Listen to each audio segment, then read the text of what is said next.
Hello friends, कैसा आप सब लोग। तो फ्रेंड्स, आज की वीडियो के अंदर बात करेंगे एक बहुत ही महत्वपूर्ण चैप्टर की जो आपके सभी टीचिंग एग्जाम में देखने को मिलता है। और जिन बच्चों का सीटेट और यूपीटेट का एग्जाम है उनके लिए तो बहुत ही महत्वपूर्ण है, क्योंकि आपके एग्जाम में लगभग 1 नंबर का क्वेश्चन यहाँ से जरूर देखने को मिल जाता है। ठीक है, इसलिए इतना महत्वपूर्ण चैप्टर है, इसके आगे वेरी वेरी इंपॉर्टेंट लगा लेना। देखिए, चैप्टर का नाम आपका लर्निंग डिसेबिलिटीज, जिसको लर्निंग डिसऑर्डर या फिर अधिगम विकार के नाम से भी जाना जाता है, अधिगम निर्योग्यता के नाम से भी जाना जाता है, अलग अलग इसके नाम है। तो इसी चैप्टर के बारे में आज हम वीडियो के अंदर इसको पढ़ेंगे ट्रिक के माध्यम से। जी हाँ, ट्रिक के माध्यम से आज मैं इसको आपको ऐसा पढ़ाऊंगा कि आज की वीडियो को देखने के बाद आपको ये हमेशा याद रहेंगे। उसके अलावा कुछ क्वेश्चन आंसर मैंने आज की वीडियो के अंदर लिए हैं जो अलग अलग टीचिंग एग्जाम में पूछे गए हैं इस चैप्टर से संबंधित। तो आज की वीडियो को देखने के बाद आपको ट्रिक के माध्यम से चैप्टर समझ में आ जाएगा और क्वेश्चन का आंसर आप लोग खुद दे दोगे एक बार समझने के बाद। ठीक, तो ये चैप्टर आज आपका कंप्लीट हो जाएगा। चलिए बात करते हैं लर्निंग डिसेबिलिटीज की। आखिरकार ये चीज होती क्या है। देखिए, अगर मैं इसके बारे में बात करूं तो सिंपल सा आप लोग जानिए कि सीखने की क्षमता या योग्यता में कमी को अधिगम अक्षमता कहते हैं। देखिए, जब लर्निंग होती है, जब भी कोई आदमी सीखता है, मान लीजिए आप भी कोई चीज सीखते हो तो सीखने में किसी भी तरीके की कमी, मान लीजिए लिखने में समस्या हो रही है, पढ़ने में समस्या हो रही है, तो किसी भी तरीके की समस्या या किसी भी तरीके की योग्यता में कमी को अधिगम अक्षमता या फिर अधिगम निरोग्यता के नाम से जाना जाता है, लर्निंग डिसेबिलिटीज के नाम से जाना जाता है। किसी भी तरीके की जो अक्षमता होती है। अब देखिए, जो आपके एग्जाम में पूछी जाती है वो पूछे जाते हैं लर्निंग डिसेबिलिटीज के टाइप, यानी इसके प्रकार पूछे जाते हैं। इन प्रकार को आपको अच्छे तरीके से देखना है, क्योंकि 1 नंबर का कोई ना कोई आपके एग्जाम में इनमें से एग्जामिनर दे देता है उठाकर। ठीक है, देखिए, अगर मैं बात करूं आपके पहले प्रकार की तो वह है आपका डिसलेक्सिया। डिसलेक्सिया आपका सिंपल याद करना है, यह आपका पढ़ने से संबंधित विकार होता है।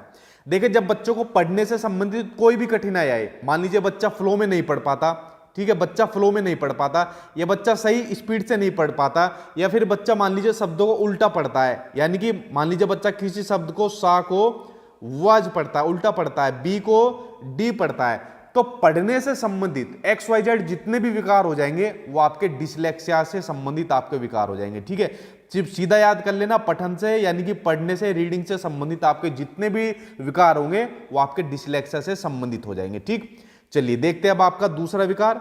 दूसरा विकार आपका दिया हुआ है डिस्ग्राफिया। देखिए, डिस्ग्राफिया के अंदर क्या आ रहा है, ग्राफ, और ग्राफ के अंदर क्या करते हैं, ग्राफ के ऊपर हम लोग लिखते हैं। तो लिखने से संबंधित जितने भी विकार होंगे वो आएंगे आपके डिस्ग्राफिया के अंतर्गत। ठीक, जैसे वहां पर बच्चा सा को वाज पढ़ता है, अब यहां पर सा को वाज लिखता है, वहां पर पढ़ने का है, यहां पर लिखने का है, कंफ्यूज मत हो जाना। ठीक है, बी को डी लिख देता है, उल्टा लिख देता है, या फिर उसके लिखने में, उसके लेखन में सफाई नहीं मिलती। ठीक है, बहुत सफाई नहीं मिलती उसके लेखन में। लिखने से संबंधित जितने भी विकार हो जाएंगे वो आपके डिस्ग्राफिया आ जाएंगे। और सिंपल सी ट्रिक है इसके अंदर, डिस्ग्राफिया के अंदर ग्राफ आ रहा है और ग्राफ के अंदर क्या होता है, ग्राफ के ऊपर लिखा जाता है। ठीक, तो दूसरा विकार आपका हो गया। अगला देखते हैं तीसरा विकार। तीसरा विकार आपका डिसकैलकुलिया। कैलकुलिया के अंदर किसकी साउंड आ रही है, ये कैलकुलेटर की साउंड आ रही है। और देखिए, कैलकुलेटर पर बेसिकली काम क्या करते हैं, कैलकुलेटर पर हम कैलकुलेशन का काम करते हैं।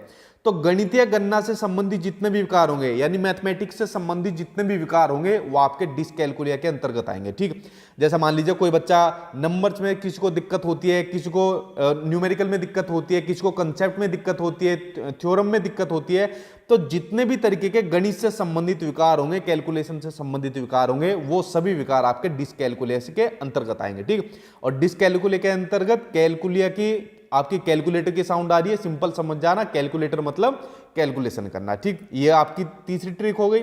उसके अलावा अगला विकार आपका डिस्मोर्फिया। अब देखिए, डिस्मोर्फिया के अंतर्गत क्या होता है, डिस्मोर्फिया के अंदर आ रहा है आपका मोर। ठीक, डिस्मोर्फिया के अंदर आ रहा है आपका मोर। अब डिस्मोर्फिया के अंदर क्या होती है, भ्रम वाली स्थिति हो जाती है। भ्रम वाली स्थिति क्या हो जाती है, जो बॉडी की जो शेप होती है उसमें बच्चा अंतर नहीं कर पाता। वो कैसे, मान लीजिए बच्चे ने एक तरफ मोर देखा, एक तरफ मुर्गा देखा, अब बच्चों को क्या लगा, यार दोनों दिखने में तो एक जैसे ही लग रहे हैं, यानी जो उनकी बॉडी की जो शेप है उसमें वो अंतर नहीं कर पा रहा, भ्रम की स्थिति में, कंफ्यूजन की स्थिति में है कि इनमें मोर कौन सा है और इनमें मुर्गा कौन सा है। ठीक, तो इस तरीके से जो आपकी बॉडी शेप की भ्रम वाली स्थिति होती है वो होती है आपकी डिस्मोर्फिया। और डिस्मोर्फिया के अंदर मोर आ रहा है तो मोर और मुर्गा समझ जाना आप लोग, इनके अंदर बच्चा कंफ्यूज हो जाता है, भ्रम की स्थिति में हो जाता है। अगर मैं अगले विकार की बात करूं तो अगला विकार आपका डिस्फेजिया। डिस्फेजिया होता है आपका बोलने से संबंधित विकार, या फिर आपका भाषा से संबंधित जो विकार होता है वो होता है आपका डिस्फेजिया। अब देखिए, डिस्फेजिया के अंदर क्या साउंड आ रही है, डिस्फेजिया यानी फंसने की साउंड आ रही है, यानी जब बोलते टाइम आदमी फंस जाता है, अपने विचारों को व्यक्त नहीं कर पाता, अपनी भाषा को व्यक्त नहीं कर पाता। जैसे फॉर एग्जांपल ये बच्चे अपने पापा से बात करना चाहती है फोन पर, लेकिन अपने विचारों को कह नहीं पाते कि पापा आज ये बात हुई, आज ये काम हुआ, मैं ये वो जितनी भी एक्सवाई चीज है। तो बोलने से संबंधित या फिर भाषा से संबंधित जितने भी विकार होंगे वो आपके डिस्फेजिया के अंतर्गत आ जाएंगे। और डिस्फेजिया के अंदर आ रहा है फंस, यानी बोलते टाइम जो आदमी फंस गया या कोई भी फंस गया तो समझ जाना आपका डिस्फेजिया हो जाएगा। ठीक है, अपनी भाषा में ही फंस गया, जो सही से व्यक्त नहीं कर पा रहा अपने विचारों को। अगर मैं अगले विकार की बात करूं तो अगला विकार है आपका डिस्प्रेक्सिया। तो डिस्प्रेक्सिया होता है आपका शारीरिक कौशल से संबंधित जो विकार होता है। ठीक है, देखिए जब आदमी अपने मसल्स का सही तरीके से यूज नहीं कर पाता तो वो आपका डिस्प्रेक्सिया के अंतर्गत आएगा। वो कैसे? मान लीजिए ये वाली बॉल इस बच्चे की तरफ है कि इसको पकड़ने के लिए, तो बच्चे के हाथ की मूवमेंट कैसे होनी चाहिए थी, मसल्स कैसे होनी चाहिए, इसको पकड़ने वाली होनी चाहिए थी। बच्चे ने कर रखे उल्टे। ठीक है, आपको एक एग्जांपल दे रहा हूं मैं आपको। तो यहां पर क्या काम हो रहा है, बच्चा अपने मसल्स का सही तरीके से यूज नहीं कर पा रहा। अब मान लीजिए इस फुटबॉल को बच्चों को किक मारनी थी और पैर की उसने ऐसी किक मारी कि बॉल को ना लगकर बॉल के ऊपर लगे और बच्चा गिर गया। ठीक है, आपने देखा होगा कुछ बच्चे जो होते हैं तो वो सही से खाना नहीं खा पाते, खाना खाते तो अपने कपड़ों पर खाना गिरा लेते हैं। ठीक है, तो जो भी आपके शारीरिक कौशल से संबंधित विकार होंगे, जो आपके मोटर स्किल से संबंधित विकार होंगे, वो आपके किसके अंतर्गत आएंगे, आपके डिस्प्रेक्सिया के अंतर्गत आएंगे। ठीक है, इसमें कोई भी बच्चा अपने मसल्स का, मांसपेशियों का सही से इस्तेमाल करना नहीं जान पाता। और डिस्प्रेक्सिया के अंदर देखिए पैर की साउंड आ रही है, तो जब बच्चा अपने हाथ पैरों का सही से यूज नहीं कर पाता, यानी अपने मसल्स का सही से यूज नहीं कर पाता। ठीक, तो ये आपका छठा विकार हो गया। और जितने भी विकार बता रहा हूं ना आपके, यही बार बार आपके एग्जाम में पूछे जाते हैं, बस इन्हीं को कर लेना और करने की जरूरत नहीं है। जो आपका सातवां विकार बचा, सातवां विकार आपका डिस्थीमिया। अब देखिए डिस्थीमिया के अंदर क्या साउंड आ रही है, डिस्थीमिया के अंदर साउंड आ रही है थीम की। अब जो आपका चैप्टर है, आपका अधिगम विकार वाला चैप्टर है, बेसिकली आपने 6 विकार अभी तक पढ़ लिए और सभी विकारों को पढ़ने के बाद इसकी थीम क्या निकली है। अगर किसी बच्चे को इतने विकार हो गए या कोई भी विकार हो गया तो वो बच्चा तनाव में आ जाएगा। तो तनाव से संबंधित जो विकार होता है वो आपका डिस्थीमिया के अंतर्गत आते हैं। ठीक है, छोटे बच्चों के साथ साथ बड़े बच्चे, जैसे आप लोग जो वीडियो देख रहे हो, आप लोग भी तनाव ले जाते हैं। कुछ बच्चे बहुत ज्यादा, मान लीजिए फेलियर किसको मिल जाता है, एग्जाम पास नहीं हो पाता है, कुछ भी चीज, तो तनाव के अंतर्गत अंदर आ जाते हैं। ठीक है, तो डिस्थीमिया आपका तनाव से संबंधित विकार आ जाएगा, जिसके अंदर आपको थीम याद करनी है। इस पूरे चैप्टर की थीम है आपकी तनाव की। ठीक, तो फ्रेंड्स 7 तरीके के महत्वपूर्ण आपके विकार थे, बार बार आपके एग्जाम में यही विकार पूछे जाते हैं। अब मैं इन विकार से संबंधित कुछ क्वेश्चन आंसर कराऊंगा जो आपके टीचिंग के अलग अलग एग्जाम में कई बार पूछे गए। ठीक है, और बहुत से क्वेश्चन तो ऐसे हैं जो बार बार रिपीट होते हैं। देखिए पहला क्वेश्चन पढ़ते हैं कि यदि एक स्टूडेंट को संख्याओं में यानी नंबर्स में और परिकलन में समस्या हो रही है, यानी कैलकुलेशन में समस्या हो रही है, तो उसमें असमर्थता हो सकती है, जिसका नाम है, देखिए आप लोग सिंपल समझिए, किसमें प्रॉब्लम हो रही है बच्चों को, नंबर्स में और कैलकुलेशन के अंदर। जब भी मैथ से संबंधित कुछ भी चीज होगी, चाहे नंबर की हो, चाहे कैलकुलेशन की हो, चाहे गणितीय गणनाओं की हो, XYZ कुछ भी चीज हो, तो आपका क्या बताया था मैंने, सिंपल सी साउंड है, किसकी साउंड आई आपकी, कैलकुलिया की, यानी डिसकैलकुलिया आ जाएगा। आंसर आपका सेकंड सही हो जाएगा। ठीक है, कैलकुलेटर की साउंड आ रही है यहां पर। ठीक है, तो आंसर आपका सेकंड सही हो जाएगा। कितना जल्दी देखिए आंसर निकला। अब दूसरा क्वेश्चन पढ़ते हैं। दूसरा क्वेश्चन आपका, एक बच्चा जो डैश से ग्रसित है, इसमें बताना क्या आएगा इस डैश के अंदर, वह सा को वाज, जो मैंने अभी आपको चीज बताई, और न्यूक्लियर को अनक्लियर में अंतर नहीं कर पाता, इन चीजों में अंतर नहीं कर पाता। देखिए अगर क्वेश्चन में बोलता हो इनके पढ़ने में अंतर नहीं कर पाता, तो सिंपल सा आपका आंसर हो जाएगा डिसलेक्सिया, अगर पढ़ने में अंतर नहीं कर पाता। अगर यहां पर बात होती लिखने की, तो लिखने के अंदर आ जाता आपका डिस्ग्राफिया। ठीक है, डिस्ग्राफिया आ जाता, लेकिन यहां पर डिस्ग्राफिया कहीं भी नहीं है, तो आंसर आपका डिसलेक्सिया आ जाएगा, यानी पढ़ने से संबंधित जो आपका विकार है इनमें अंतर नहीं कर पाता। दूसरा क्वेश्चन हो गया आपका। अब देखते हैं आपका तीसरा क्वेश्चन। तीसरा क्वेश्चन आपका गतिक कौशल। ठीक है, मोटर स्किल्स की बात हो रही है, जो आपके शारीरिक कौशल से संबंधित जो विकार मैंने आपको बताया था, मोटर स्किल्स का बताया था, जिसमें बच्चा अपने मसल्स का यूज सही से नहीं कर पाता, वो कौन सा हो जाता है, तो वो हो जाएगा आपका डिस्प्रेक्सिया, यानी अपने हाथ पैर का सही इस्तेमाल नहीं कर पाता, जो चीज ट्रिक मैंने आपको बताई थी। अगला देखते हैं, अगला क्वेश्चन कौन सा है। अगला क्वेश्चन सिंपल सा आपका कि लर्निंग डिसेबिलिटी क्या है, कई बार एग्जाम में आ चुका है। तो देखिए जो लर्निंग डिसेबिलिटी है, ये आपका एक वेरिएबल स्टेट है, यानी कि एक चर अवस्था है। वेरिएबल स्टेट यानी चर अवस्था क्यों है, क्योंकि इसके अंदर बदलाव देखने को मिल जाता है। मान लीजिए कोई बच्चा लर्निंग डिसेबिलिटी का शिकार है, ठीक है, तो वो कुछ ट्रेनिंग के बाद, कुछ प्रैक्टिस के बाद उस विकार को ठीक भी तो किया जा सकता है, उसमें ठीक है संभावना बनी रहती है ना उसमें सुधार करने की।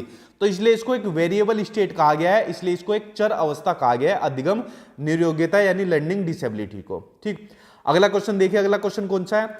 अगला क्वेश्चन है कि शारीरिक रूप से अक्षम बच्चों को सामान्यतः होता है। देखिए अब इस क्वेश्चन के ऊपर बड़ा सस्पेंस रहता है, बुक के अंदर ये वाला क्वेश्चन बहुत गलत दिया होता है, ठीक है, इसलिए मैं कहता हूं आपको बार बार वीडियो में आपको बुक नहीं पढ़नी है कोई भी। ठीक, बुक के अंदर आपको ये वाला बहुत क्वेश्चन गलत दिया होता है, जबकि मैंने इसका आंसर जो ऑफिशियल आंसर की है वहां से भी मिला लिया, जो भी ऑथेंटिक सोर्स है वहां से मिला लिया। इसका आंसर आपका आएगा डिस्ग्राफिया आएगा। अब आप कहोगे सर डिस्ग्राफिया के अंदर तो ग्राफ आ रहा है, और ग्राफ आते आपने कहा था लेखन से संबंधित जो भी विकार होगा वो आपका डिस्ग्राफिया आएगा। ठीक, लेकिन आप लोग एक बात बताइए, मान लीजिए कोई बच्चा शारीरिक रूप से अक्षम है, तो क्या बच्चा वो चीजें लिख पाएगा? बिल्कुल नहीं लिख पाएगा वो चीजों को। ठीक है, वो बच्चा चीजों को नहीं लिख पाएगा अगर मान लीजिए उसे कुछ लिखने के लिए दिया जाए। तो इसका आंसर आपको हमेशा डिस्ग्राफिया ही लगाना है। बड़ा कंट्रोवर्सी रही है इस क्वेश्चन के ऊपर, और मैं शुरू से यही कहता आया था डिस्ग्राफिया इसका आंसर है, और आपको डिस्ग्राफिया के साथ ही जाना है। ठीक है, अगर यहां पर आपका डिस्ग्राफिया हो जाता, आपका लेखन का हो जाता, तो आपको वैसे आंसर लगा देते। ठीक, चलिए बढ़ते अब आपके नेक्स्ट क्वेश्चन की ओर। अगला क्वेश्चन देखते क्या दिया हुआ है। इसलिए मैंने कहा था जैसे नोट्स के अंदर मैंने आपको जो क्वेश्चन आंसर भी प्रैक्टिस के लिए दिए, उसमें ऑफिशियल आंसर की आपको आंसर मिला है, और बुक वाले क्या काम करते हैं, बुक वाले गलत देते हैं बहुत से क्वेश्चन आंसर, ये बच्चों को फेल कराने के लिए बहुत जिम्मेदार होते हैं। ठीक है, इसलिए मैं बुक वालों को कभी रिकमेंड नहीं करता कोई भी बुक बच्चों को। अगला क्वेश्चन आपका विकृत लिखावट। देखिए क्या बात आ गई, सीधा सा लिखावट आ गई, इंपेयर्ड हैंडराइटिंग की बात आ गई। तो जो विकृत लिखावट है यानी सही से बच्चा लिख नहीं पाता, तो लिखावट की बात आ रही है, तो लिखा किस पर जाता है? लिखा जाता है ग्राफ पर। तो आंसर क्या हो जाएगा आपका? डिस्ग्राफिया हो जाएगा। ठीक, आंसर आपका पहला सी हो जाएगा। कितना जल्दी से इसका आंसर निकला है। अगला क्वेश्चन आपका भाषा अवबोधन से संबंधित विकार कौन सा है? जो आपका लैंग्वेज से डिसऑर्डर है। ठीक है, जब बच्चा अपनी भाषा को सही तरीके से अव्यक्त नहीं कर पाता है, वो कौन सा विकार हो जाएगा आपका? वो जाएगा आपका अफेजिया हो जाएगा। कौन सा हो जाएगा आपका? अफेजिया हो जाएगा। अब आप कहोगे सर आपने तो डिस्फेजिया बताया था, आपने बताया था डिस्फेजिया, यहां पर अफेजिया दिया हुआ है। देखिए सिंपल सा समझना मेरी बात को, जो मैं आपसे कहने वाला हूं।